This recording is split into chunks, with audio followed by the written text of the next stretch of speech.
Shalom and welcome to another episode of It's All About the Aliyah. We've got a very special program today because we're in our new studio, our new facilities donated by Israel TV Network. I want to thank ITVN for becoming an incredible partner with Ezra International, and we're excited about what the future looks like. And speaking of the future, we're going to look a little bit into the past today. I have a very special guest with us, and we're going to explore the last 25 years of Ezra International partnering with God, looking at his faithfulness and looking at how we've become the hands and feet and legs of God on the earth today in this generation, helping the impoverished Jewish people get home to the land of Israel. Today, I have my very special friend, dear friend, and colleague, Dr. Carrie Burns, with us to share these stories. Carrie, welcome. Thank you. Thank you. It's good to be here. Good to have you. You know, I just made a quick introduction of the 25th anniversary magazine that we're going to talk about today, looking back on all the things that have happened over the 25 years that Ezra International has been helping Jewish people.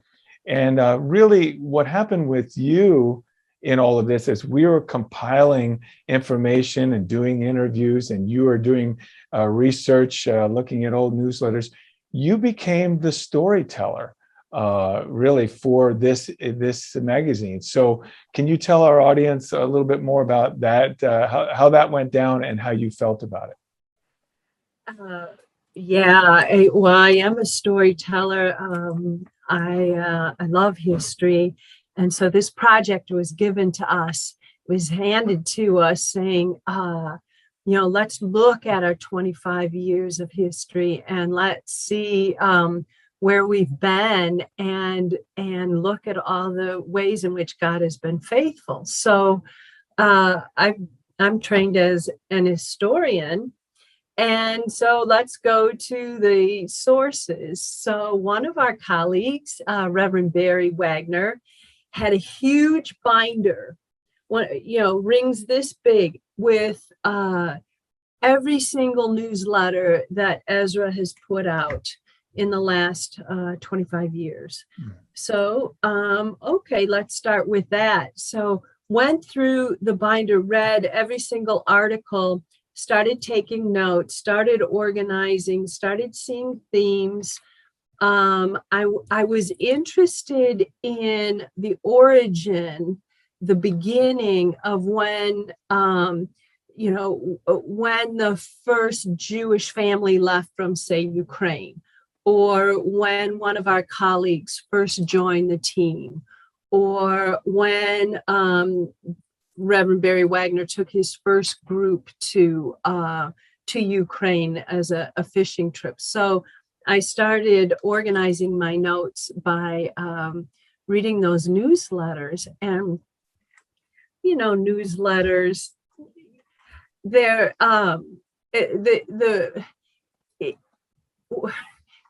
even though they're just newsletters, what I found was the amazing hand of God on ordinary people, on people just thinking, wait, I want to help with this. I don't know how.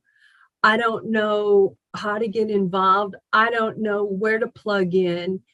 And it's with a heart like that God is the maestro, the conductor, and he brings people together. And I saw this over and over and over again in just reading the newsletters. Isn't that something? And that was my first observation with Ezra International when I traveled with Barry many years ago, was ordinary people doing extraordinary things and with a heart to serve God, not for any fame, fortune, or recognition, but just to do it because this is something that God asked us to do. And you found the same thing. Yeah, it's a strong impulse. And the only way you can describe it, I know I have that, you have that, and then I'm reading every single one of our colleagues has that. in their own unique way, in a way that's perfectly suited for them. And we're each, we have our gifts and proclivities, and God uses those. And so I was reading and taking notes about the movers and shakers behind the scenes, the people who are looking for funds, looking to bring in more people to pray, looking for churches to go in and speak. But then the flip side of that is, who are we helping and why are we here? And it's the Jewish people around the world. And I remember when I first started learning about Israel and reading the Bible and going to Israel, the Jews are in Israel, maybe Brooklyn or maybe Miami. Yeah. I had no idea Mexico City or this island of St. Thomas or Azerbaijan.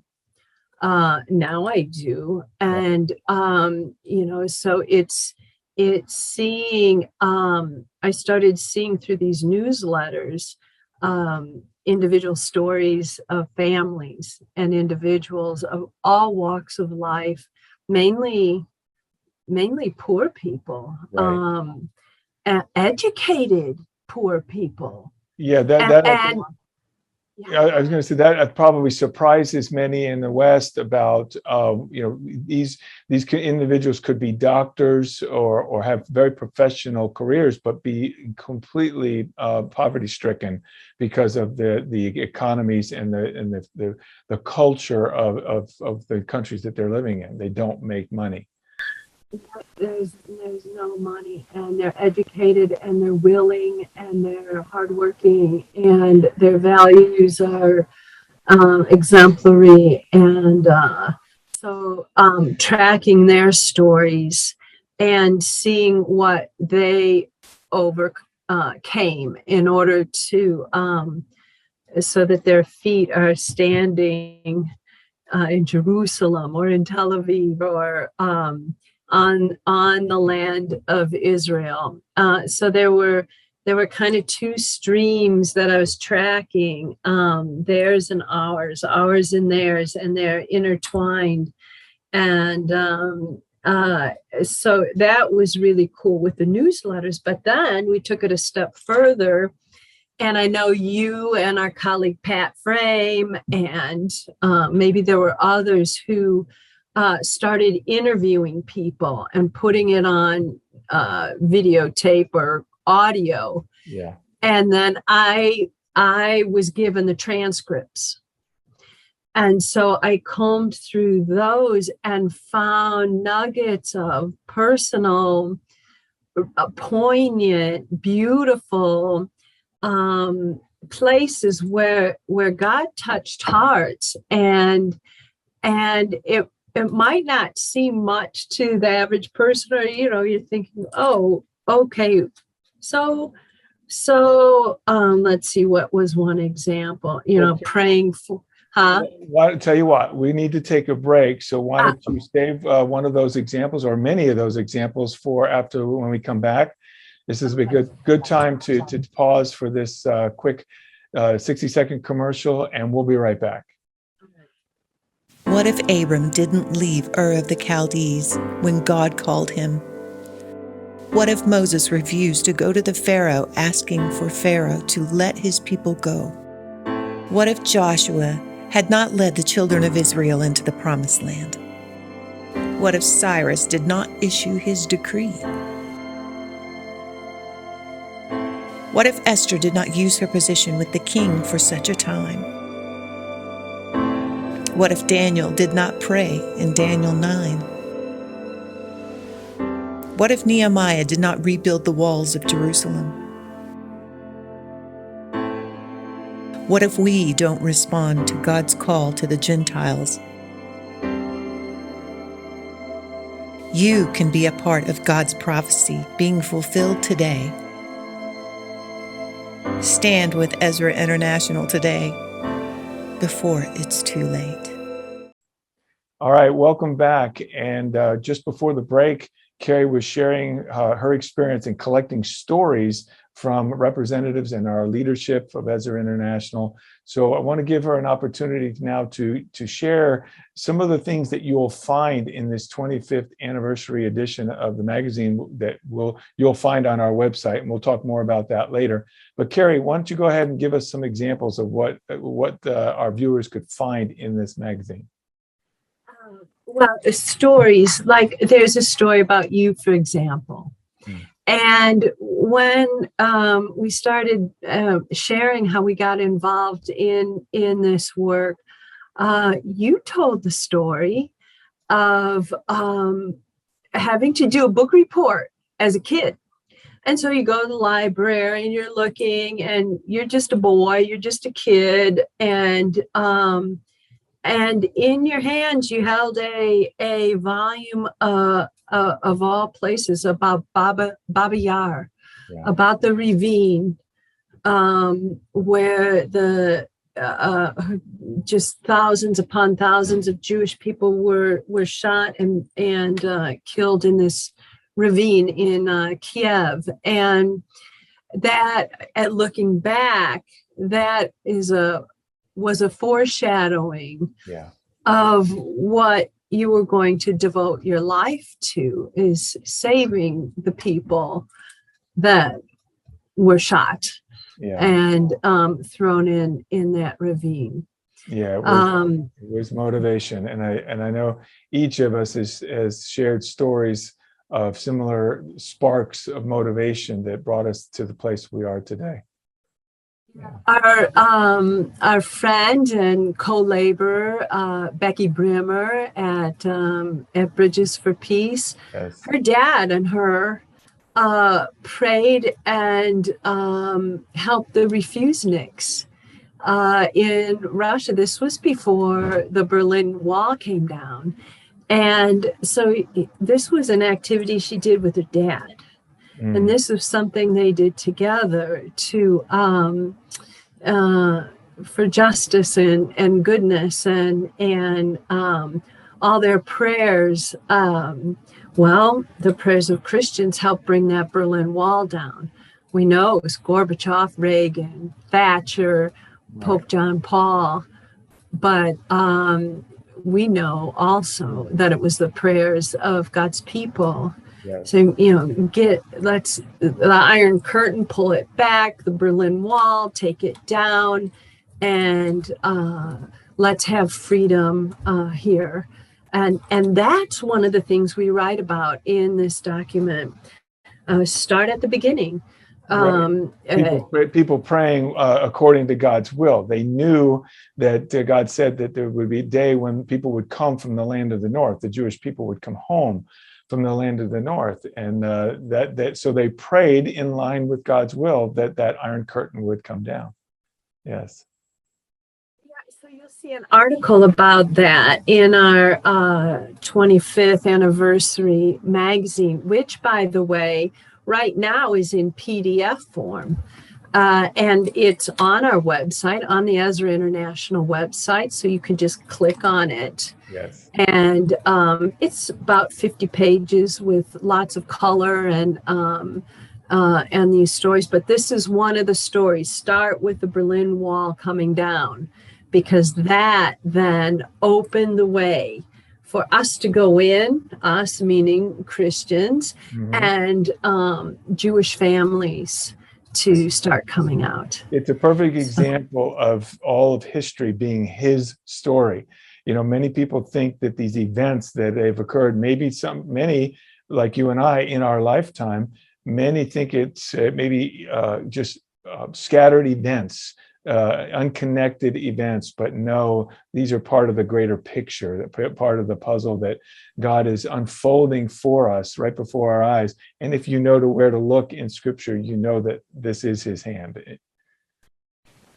Don't underestimate your prayers and what a mighty work of God can happen as a result. So 1989 came around, and the Christians were ready to go in. And I know our colleagues like Michael Utterback and Mel Holzel and then Becky Brimmer and Pat Frame, they were ready to go in and start helping as many as who wanted to come out. Mm-hmm. So I know you're aware of the law in Israel, the law of return. Yeah, exactly. The law of return to me is completely based on the covenant God made with Abraham, that this is their land, and their right to domicile in it was based on covenant relationship with God. And so the right of return law that Israel has in place basically says, in a nutshell, if you can prove your Jewishness, you have a right to come home. And there's some nuances that are involved in that, but that's basically it. And many of the people that our representatives have come across did not even know they had that right. And so what an exciting day for them to find out that there was hope, that they could leave these anti-Semitic countries, leave the poverty behind, and go start a new life in the land of Israel. It's thrilling. So what we go through in the magazine is, to date, we've helped, Ezra International has helped over 83,000, 83,000, one by one. And the Parade of Nations, we started in Ukraine, and Ukraine is huge. It's a huge, big country. And the next country was Armenia. And then Georgia, the country of Georgia, and then Azerbaijan, and so forth, because the countries that were behind the Iron Curtain, that were all part of the USSR, are now individual countries, where, Gary, when you and I were growing up, we didn't have to memorize those. We didn't have to color those in on the map. It was just one big giant USSR. Yeah, that's correct.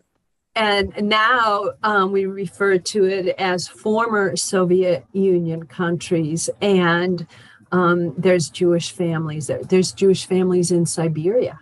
Mm-hmm. And we're helping to get them out. Of course, Siberia is part of Russia, but other countries.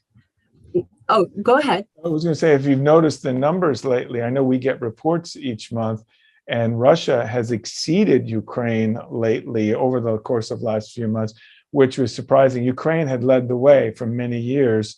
Now Russia, I think many Russian Jewish people are seeing the writing on the wall and wanting to go home and getting out. So as Barry's book is called, And Still They Come, since the wall came down, and still they come. And still they come. The COVID has helped propel Jewish families to say, get me out of here. I'm ready, and so there's waiting lists. Yes. For families to go back to Israel. So this magazine that we've compiled is full of stories like that. And like Mel Holzel, our director, says, okay, this exodus, the exodus from Egypt, was miraculous. So Moses has a whole group of entourage of people. This exodus is so much more complex and difficult, because it's the whole wide world where these families are. The whole wide world, and one family, one person at a time. This is the very, very, very, very, very start. We have not disseminated this to even our mailing list yet, and yet we're getting a beautiful response to it. It's to God's faithfulness. People are reading about us and the work, but the overwhelming response is just the vastness of God and His love, and that He sticks to what He promises. And so our colleagues read this, and they read the story as a whole. Everybody knows a part of it, and they know where they came in, in the timeline and so forth. But then to see themselves in context and as part of the whole story, our own colleagues were overwhelmed. And one of our colleagues, Pat Frame, just that week, this was just last week, got a writing from the director of Jewish Insights in the United Kingdom. The guy's name is Grant Weatherall. And he happened to share with Pat and others something he had written in 1987. Yes. This is 2 years before Perestroika, before the Berlin Wall came down. And so all of us with tears in our eyes decided this needed to be the foreword for this piece of work, this 25th anniversary magazine. And so here it is. I'm calling my ancient people back to their homeland. And I've called you, my church, to love them. Only you can show them the love I have for them. If you don't love them, who else will? Only through you will they see me as their Messiah when you reflect my glory. Love them like I love you. Have compassion on them like I have compassion on you. Forgive them like I have forgiven you. Show them mercy like the mercy I've shown you. Be tender-hearted to them like I am with you, and be understanding and patient. My church, you are all I have to love them. They are hurt and rejected people, hurt and grieved for all that has happened to them, wanting to love, but suspicious at every turn. Show them my heart. You were all like them at one time, but I did not reject you. My love saved you. All I ask is show them the love I have shown you. Is this too much to ask? That is so powerful. Yeah, beautiful. That is the heart of God. Abba is asking us, his adopted ones, his grafted in ones, to be a part of love, showing the love that he has for his people as brothers and sisters, as people, his hands, his feet, his eyes, his mouth, his nose, all of this, because we're what the Jewish people are seeing. Our representatives are reflecting the love of God. And how many times have we heard, Carrie, representatives tell us that Jewish people are telling them they're the first Christians to show them love? It's a sad indictment on the history of the church, but it's a beautiful testament to what our people are doing in the field. It is, and this PDF, a PDF just means, I don't know what it means. You can see it on the screen.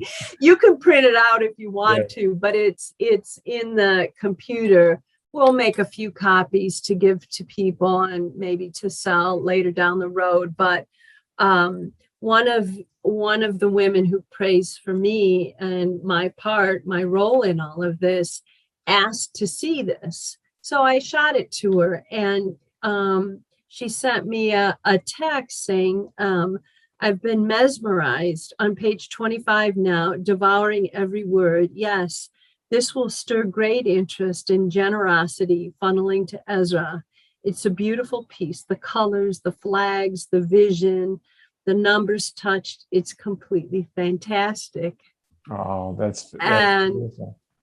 Yeah, and then one of our colleagues, Jack, who lives in Holland, he's already busy translating this into Dutch and German. That's incredible. So hopefully we'll think of our friends down in South America too, and and Portuguese and Spanish might be on the way. But I would encourage your viewers to go to Ezra International website and click on, have a look around, and rejoice with us as we praise God for what he's done. Amen. I mean, that really is the main purpose of this document. Yes, we wanted to honor those who were pioneers in this work, but they were responding to the call of God.